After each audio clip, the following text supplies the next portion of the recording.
está entregando aquilo que o corintiano esperava ver com o Thiago Nunes? Pelo menos em resultados está, né? Ah, com certeza, Bruno, com certeza. Porque o Thiago Nunes, ele chega para o Corinthians no começo do ano, a expectativa era que o Corinthians jogasse e tivesse um desempenho que está tendo nesse momento. E não teve. Não teve. Embora tenha chegado na final do Campeonato Paulista, mas ele se valeu muito também do break em função da parada da pandemia. Naquele momento, até chegar às rodadas finais e a gente determinar quem estava classificado para o mata-mata do Paulista, temia-se até um rebaixamento do Corinthians. Até isso chegou a acontecer. Uhum. E depois o mesmo se deu no Campeonato Brasileiro. Muita gente falando, opa, espera um pouquinho, o Corinthians se bobear vai ser rebaixado. Hoje o Corinthians tem, além da terceira melhor campanha desde a chegada do Cuca, se você pegar a campanha no retorno, Palmeiras, São Paulo, Atlético Paranaense e Grêmio fizeram 19 pontos.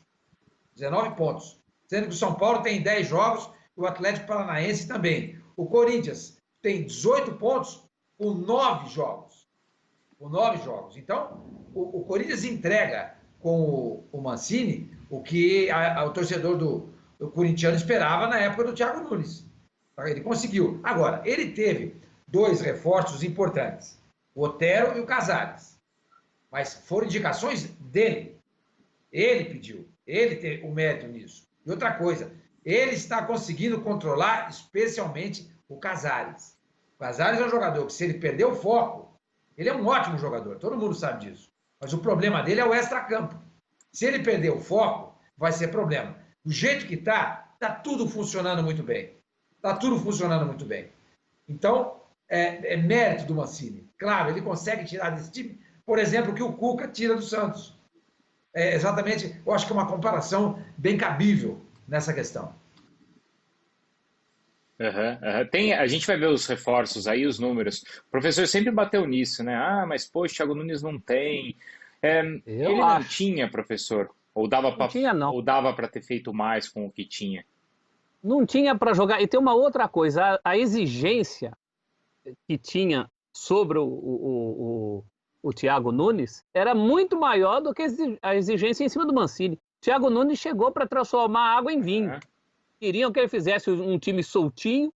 O Mancini teve até uma coisa a favor, ele teve um passe livre por um período, um passe livre de volta ao carilismo, para depois, quando ele arrumou a defesa, o time começou a progredir lá na frente. O Thiago Nunes nunca teria esse passe livre. Em alguns momentos ele até tentou voltar atrás e foi o que segurou ele por um tempinho. Então acho que é incomparável, porque o Thiago Nunes chega para fazer um milagre que ele não podia. O Mancini tem melhores jogadores da mão, tem melhores jogadores que entraram para mudar esse time aí. Com o Casares é outra coisa. Com o Fábio Santos é outra coisa. Verdade. O Gabriel tá jogando um futebol que ele não jogava nem nos melhores tempos dele no Palmeiras, quando ele ainda era o Gabriel Giroto. Teve um brasileiro que ele se machucou e eu acho que ele fez muita falta ao Palmeiras naquele brasileiro, acho que era o de 2015, que aliás quem ganhou foi o Corinthians. O Gabriel parou de fazer falta, o Gabriel é outro volante hoje em relação ao que ele era, e jogadores-chave voltaram a render o que eles tinham que render, caso específico, lembrando o jogo de ontem do Fagner. O Fagner jogou uma partida ontem no nível de Fagner, né? E outros também, a defesa mais firme agora com o Gil, o próprio Cássio parou aquela gritaria em cima do Cássio, tudo se ajeitou. As placas tectônicas, acabou o terremoto, né? Tudo deu uma ajeitada. Achou. E eu acho que o Thiago Nunes não tinha esse direito, não tinha o direito de errar. O Mancini conseguiu. Méritos a ele. O Fagner é convidado dessa semana do Resenha ESPN. Ele falou sobre as cobranças que às vezes recebe até em casa. Vamos dar uma olhada. Eu lembro que teve um jogo contra o América Mineiro, que eu estava no Vasco em 2010, se eu não me engano, e a gente perde o jogo de 4-1. E é aquele jogo que tudo dá errado, né? Acabei cometendo um pênalti, teve um cruzamento que eu achei que não tinha ninguém, o cara foi, antecipou e fez o gol. Enfim, aquele jogo pra você esquecer. E aí acabou o jogo, eu peguei o celular porque eu precisava ouvir uma palavra de conforto, né? Só que veio o contrário, né? Aí, logo que eu mandei assim, oi amor, ela, oi amor?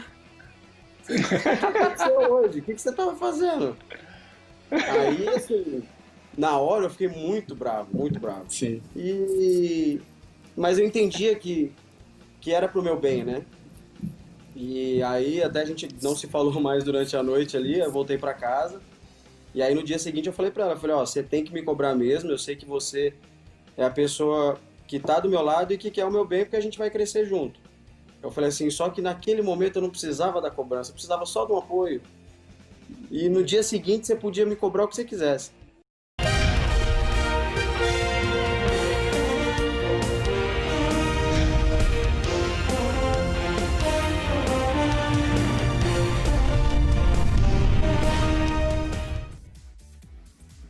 Aí, olha só, o prêmio ESPN Bola de Prata Sporting Bet mostra o Fagner nessa 29ª rodada, um gol, 3 chances criadas, 2 finalizações. Ele é o melhor lateral direito e terceiro melhor jogador no geral, com 6,8, hein? E no campeonato, 2 gols e 2 assistências. Bola de Prata é o terceiro melhor lateral direito. Então ali em cima, claro, da 29ª rodada, ele é o terceiro melhor jogador no geral.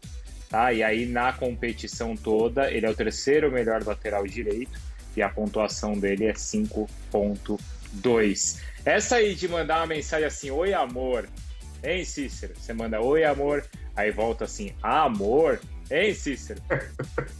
É complicado, né? Agora, eu acho que os dois lados estão certos. O Fagner queria só uma palavra de carinho naquele momento. E do outro lado, ele encontrou cobrança, né? Mas eu acho que os dois estão certos. A cobrança tem que ter sempre, em qualquer ramo de atividade e partindo de qualquer lado. Mas também tem que vir a palavra de carinho no momento que você precisa, né? O Fagner é um jogador curioso, porque o Fagner, ele é excelente jogador. É um lateral direito que marca bem, apoia bem, sabe chutar em gol, ele chuta menos do que deveria chutar, poderia fazer mais gols do que faz. Mas ele, às vezes, se perde por um excessivo violência, não vou nem dizer violência, por um excesso de vontade, vamos dizer assim, né? Ele dá umas entradas que, às vezes, para a gente que está de fora, ficam nítidas, que foram meio desleais, né? Eu não acho que ele é um jogador desleal. Ele acha que é um jogador que, às vezes, exagera. Não precisava uma entrada daquele momento, uma entrada no meio de campo, ou no campo de ofensivo. Quando você vai dar uma entrada um pouco mais forte para salvar um gol, fazer uma falta na entrada da área, é uma coisa... E não precisa isso, na minha opinião, no meio de campo ou lá no campo de ataque. Mas é um jogador que está vivendo uma fase excelente. Muita gente criticou o Tite quando levou ele para a Copa do Mundo. Eu achava que naquele momento ele tinha vaga, como teve na Copa do Mundo da Rússia, né? Agora, nesse episódio aí, eu acho que ninguém está errado, não. Ele que queria o carinho e, no caso do outro lado, veio a cobrança, né? Mas poderia ter vindo o carinho colado com a cobrança, né? Ah, mas passou, né? E ontem foi elogiado, não foi, Sr. Mani? Deve ter sido elogiado ontem porque ele mereceu. Sim, sem dúvida. Eu acho o Fagner um dos melhores laterais do futebol brasileiro, não nesse momento, mas se a gente for fazer aí olhar em retrospectiva, eu acho que talvez aí dos últimos 5 anos é um dos melhores laterais. E disputou a Copa do Mundo, ele entrou na vaga do Danilo, porque o Danilo se machucou, mas eu acho ele mais jogador que o Danilo. Mais jogador do que o Danilo.